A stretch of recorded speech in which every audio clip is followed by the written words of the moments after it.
देखो 36 इलस्ट्रेशन करते हैं। ए और बी पार्टनर हैं, 7:5 की रेशो में बांट रहे हैं।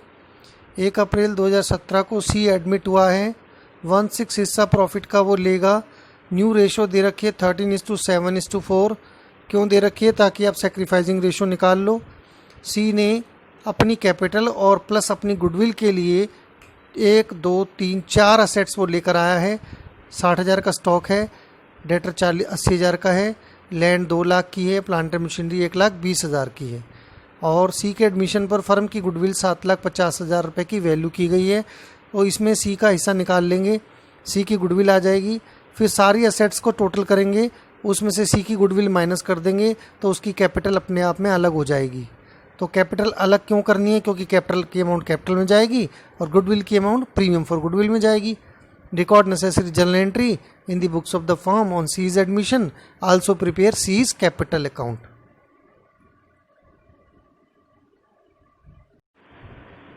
देखो एस फॉर स्टॉक लाया है 60,000 रुपये का, डी फॉर डेटर 80,000 रुपये का, टोटल हो गए 1,40,000।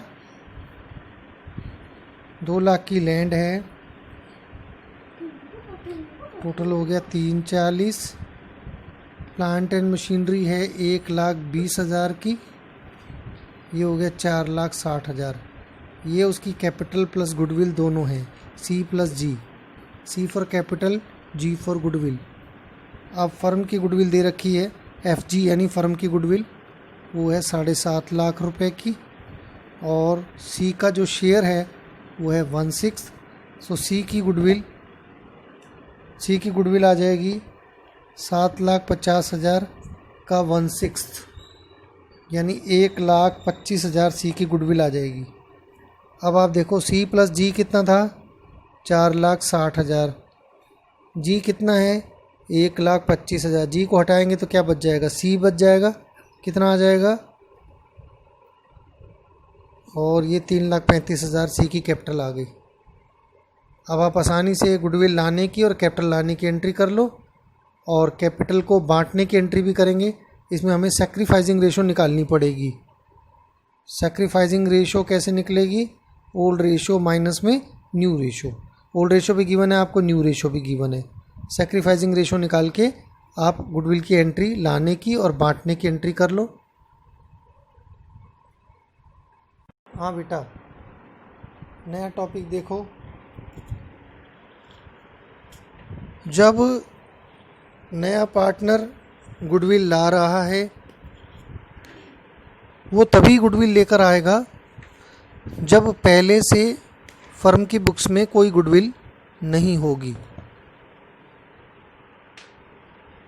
अगर नए पार्टनर ने ये देख लिया कि पुराने पार्टनर्स के पास पहले से ही गुडविल है, तो उस गुडविल को पुराने पार्टनर छुपा लेंगे। वो गुडविल बैलेंस शीट की असेट साइड में दिखा रखी गई होगी, और असेट्स हमारी डेबिट होती हैं, उसका डेबिट बैलेंस होगा। तो ऐसी गुडविल जो बैलेंस शीट में दिखाई होती है वो परचेज गुडविल के नाम से होती है। और उसके बाद जो होता है 1 साल बाद, उस गुडविल की वैल्यू एक फिजिकल ऐसी असेट्स के रूप में हो जाती है जिसकी कोई फिजिकल अपीयरेंस नहीं है, यानी वो एक फिक्टिशियस असेट्स बन जाती है। ऐसी असेट्स को हम अगर बैलेंस शीट की असेट साइड में से हिलाएंगे तो बैलेंस शीट का टोटल गड़बड़ हो जाएगा। असेट साइड कम हो जाएगी, लायबिलिटी साइड ज़्यादा हो जाएगी। तो हमें लायबिलिटी में से भी कुछ कम करना पड़ेगा। ये तो आपको पता ही है कि असेट जो है लायबिलिटी को रिप्रेजेंट करती है, इसलिए जब गुडविल को कम करेंगे तब कैपिटल भी कम करनी पड़ेगी।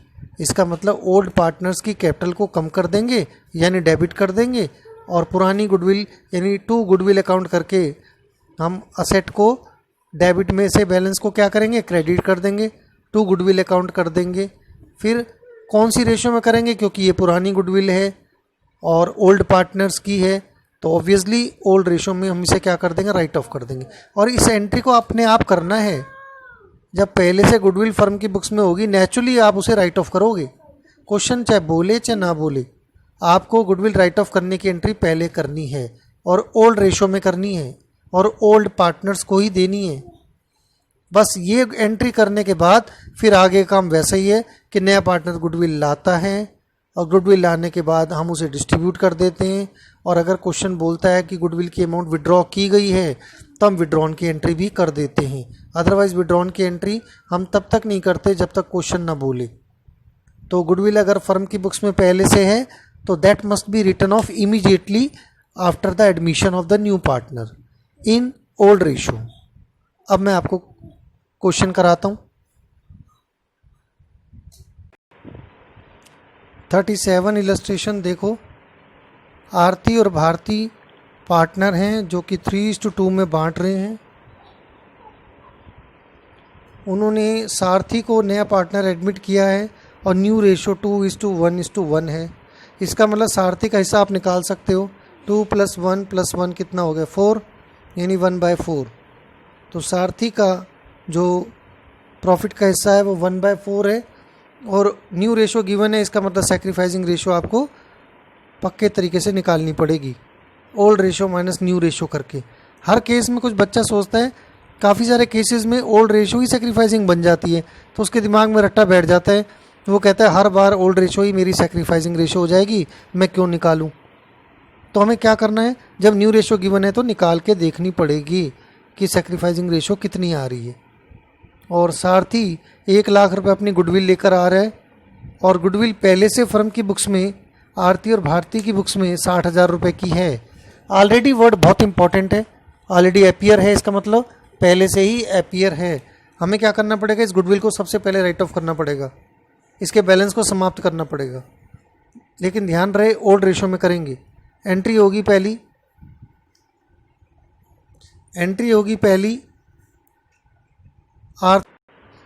देखो पहले पुरानी गुडविल राइट ऑफ करेंगे। Aarti debit, Bharti debit to goodwill account. Goodwill के बैलेंस को समाप्त कर देंगे क्रेडिट करके। 60,000 रुपये आरती और भारती में 3:2 में बांटेंगे और ये हो जाएगा 36,000 24,000। पहली देखो एंट्री आप देख सकते हो। दूसरी एंट्री वो गुडविल लेकर आया सारथी, सैक्रिफाइसिंग रेशो निकाल लो पहले वर्किंग नोट में और आप एंट्री कर दो cash account debit to premium for goodwill 1 lakh रुपये। फिर premium for goodwill account debit to Aarti to Bharati. ध्यान रहे दोनों ही ओल्ड पार्टनर सैक्रिफाइस करने चाहिए। आप एंट्री कैश में भी कर सकते हो और बैंक में भी कर सकते हो। Bank account debit to premium for goodwill या cash account debit to premium for goodwill. अब गुडविल को डिस्ट्रीब्यूट करना मस्ट है, आपको कई बार बता रखा है। आप एंट्री करोगे premium for goodwill account debit to Aarti's capital to Bharti's capital, sacrificing ratio निकाल लेंगे और आप इसको सैक्रिफाइसिंग रेशो है 2:3, 1 लाख को बांट दो, 40,000 और 60,000 भारती के खाते में आ जाएगा। इस तरीके से हमने एंट्री करनी है और पहले से पुरानी गुडविल को हमें जल्दी से छुपा लेना है, यानी उसे राइट ऑफ कर देना है।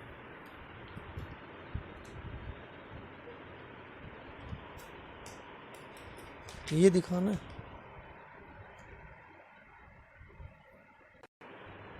देखो जब नया पार्टनर गुडविल की अमाउंट लाने में अपने आप को असमर्थ मानता है, he is not capable to bring goodwill in cash, तो कुछ बच्चों के दिमाग में ये बात होती है कि वो गुडविल लाया ही नहीं है तो उसको रिकॉर्ड ही क्यों करेंगे, उसकी एंट्री क्यों करेंगे।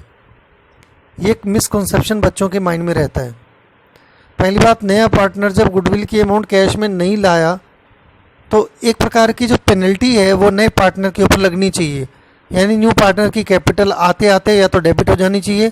अगर न्यू पार्टनर की कैपिटल डेबिट नहीं कर सकते तो न्यू पार्टनर का करंट अकाउंट हम डेबिट कर सकते हैं, जो एक प्रकार से लोन का रूप धारण कर लेगा और फर्म उसे नई बैलेंस शीट में असेट साइड में दिखा देगी कि हमें नए पार्टनर से कुछ ना कुछ गुडविल के अमाउंट के रूप में लेना है।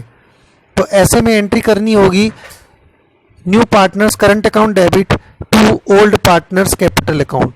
न्यू पार्टनर की कैपिटल को डेबिट नहीं करना, क्योंकि आते आते उसकी कैपिटल नेगेटिव हो जाएगी। तो हमें क्या करना है कि उसके करंट अकाउंट को ओपन कर लेना है। तो new partners current account debit to old partners' capital account और सैक्रिफाइसिंग रेशो में करनी है। और ध्यान रहे अगर फर्म की गुडविल दे रखी है तो उसमें नए पार्टनर का हिस्सा निकाल लेंगे, उसके हिस्से की गुडविल हम निकाल लेंगे। उसके बाद क्वेश्चन अगर ये कहता है कि वो अपनी गुडविल की अमाउंट कैश में नहीं ला सकता, तब हम एंट्री कर देंगे उसके हिस्से की गुडविल से।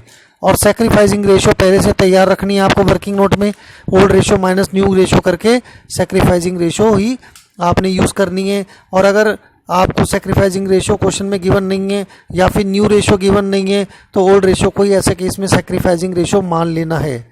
तो क्या करना है entry, new partners current account debit to old यानी सेक्रीफाइसिंग पार्टनर्स कैपिटल अकाउंट। ध्यान रहे दोनों पार्टनर सेक्रीफाइस होने चाहिए पुराने वाले। कई बार ऐसा भी हो जाता है कि पुराने पार्टनर में से कोई एक पार्टनर गेन करना शुरू कर देता है। इस कंसेप्ट को भी थोड़ा आगे चल के आपको बताया जाएगा। फिलहाल आप मान के चलें कि दोनों ओल्ड पार्टनर सेक्रीफाइस कर रहे होंगे और दोनों के बीच में कोई सेक्रीफाइसिंग रेशो होगी। तो एंट्री होगी new partners current account debit to old partner यानी sacrificing partners capital account in the sacrificing ratio. ऐसे केस में न्यू पार्टनर का करंट अकाउंट नई बैलेंस शीट के असेट साइड में दिखाया जाएगा, ओल्ड पार्टनर्स की कैपिटल को बढ़ा दिया जाएगा।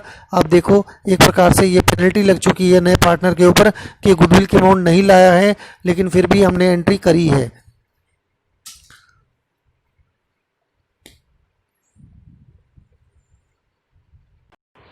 देखो 38 इलस्ट्रेशन में ए और बी पार्टनर हैं जो 3:2 की रेशो में बांट रहे हैं। उन्होंने सी को एडमिट किया है 1/4 हिस्से के लिए। न्यू रेशो आपकी 5:4:3 दे रखी है। आप चेक कर लो आप न्यू पार्टनर का हिस्सा मैच कर रहा है कि नहीं कर रहा। 5, 4, 9, 3, 12 होता है। 3/12 करेंगे तो काट के 1/4 हो जाएगा। इसका मतलब मैचिंग हो गई है। सी की रेशो नई रेशो में 1/4 है। ठीक है, और आप ये चीज़ दिमाग में रखें कि नया पार्टनर आते आते ही गेन कर रहा है, क्योंकि पहले तो ओल्ड रेशो में तो वो था ही नहीं, ज़ीरो था। अब वो आते आते क्या हो रहा है 1/4 ले रहा है, तो वो गेन कर रहा है, सेक्रीफाइस नहीं कर रहा। इसलिए नए पार्टनर को हम लेके नहीं चलते सेक्रीफाइसिंग रेशो में।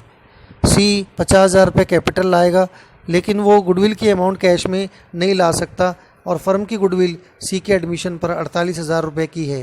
पहली बात तो ये समझ लो कि वो फर्म की गुडविल तो लेकर आएगा नहीं, लेकर आएगा या नहीं आएगा पहले ये देखना है कि फर्म की गुडविल दे रखी है या उसके हिस्से की गुडविल दे रखी है। अगर फर्म की गुडविल दे रखी है तो उसमें उसका हिस्सा निकाल लेंगे। सी का हिस्सा 1/4 है, 48,000 का 1/4 करेंगे तो 48,000 का 1/4 करेंगे तो कितना आ जाएगा 12,000। 12,000 रुपये की गुडविल वो कैश में नहीं ला रहा है, 50,000 रुपये की कैपिटल ला रहा है। तो ऐसा करो कैपिटल लाने की एंट्री तो कर ही लो, कैश या bank account debit to C's capital account 50। हाँ देखो नया पार्टनर कैपिटल तो लेकर आ रहा है 50,000 की, लेकिन अपने हिस्से की गुडविल जो 12,000 आ रही है वो लेकर नहीं आ रहा। तो एंट्री करंट अकाउंट से होगी। पहले ऐसा करो सी की कैपिटल लाने की एंट्री कर लो, cash account debit to C's capital account 50,000 50,000। आपकी बुक में एंट्री बैंक से कर रखी है, कैश या बैंक किसी एक को पकड़ लो, आप उससे एंट्री कर सकते हो। फिर उसके बाद जब वो गुडविल 12,000 की नहीं ला रहा तो सी के करंट अकाउंट को डेबिट करेंगे 12,000 से। और आप देखो कि सेक्रीफाइसिंग रेशो कैलकुलेट कर लो, ओल्ड रेशो में से न्यू रेशो माइनस करोगे जैसा कि सोल्यूशन में दे रखा है। 11:4 हमारी सेक्रीफाइसिंग रेशो आ गई है। तो 11:4 में सी की 12,000 रुपये की जो गुडविल है वो ए और बी के खाते में क्रेडिट कर देंगे। एंट्री होगी C's current account debit to S capital to B's capital. देखो ए और बी की कैपिटल कम हो गई, सॉरी ए और बी की कैपिटल बढ़ गई, और सी की करंट अकाउंट से सी की एक प्रकार से मान के चलो कि उसने विड्रॉल कर लिया है या उसने एक प्रकार से लोन का मान लें उसको कि फर्म ने उसको लोन दे दिया है, तो उस तरीके से वो बैलेंस शीट के सेट साइड में आ जाएगा। तो 11:4 में बांटेंगे तो 8800 और 3200 आ जाएगी, टोटल 12,000 रुपये की गुडविल। इस तरीके से जो है हमें एंट्री करनी है। एक बात ध्यान रखना, इस टॉपिक में अकाउंटिंग स्टैंडर्ड 26 जो कि इंटेंजिबल असेट्स के ऊपर ही है, इस स्टैंडर्ड में ये कहा गया है कि जब तक कि हम गुडविल की अमाउंट बाहर कहीं पे नहीं करते, यानी वो परचेज गुडविल नहीं हो जाती, तब तक हम गुडविल को रिकॉर्ड नहीं करते। सेल्फ जनरेटेड गुडविल है अगर, तो उसे हम बुक्स में ना तो रेज करते हैं ना उसे दोबारा राइट ऑफ करते हैं। ठीक है, ये एक अलग कॉन्सेप्ट है कि पहले क्या होता है कि गुडविल को हम रेज कर लेते हैं ओल्ड पार्टनर्स में और फिर न्यू पार्टनर्स में सबको मिलाकर उसी गुडविल को राइट ऑफ कर देते हैं। उसका इफेक्ट वही पड़ता है, जाकर अगर हम एंट्री को काट पीट के देखेंगे तो कंपाउंड एंट्री करेंगे तो उसका इफेक्ट वही पड़ेगा कि new partner's capital account debit to old partners' capital account हो जाएगा। ये अकाउंटिंग स्टैंडर्ड 26 के बारे में आपको आगे भी बताऊँगा। फिलहाल आप इतना ही देखो।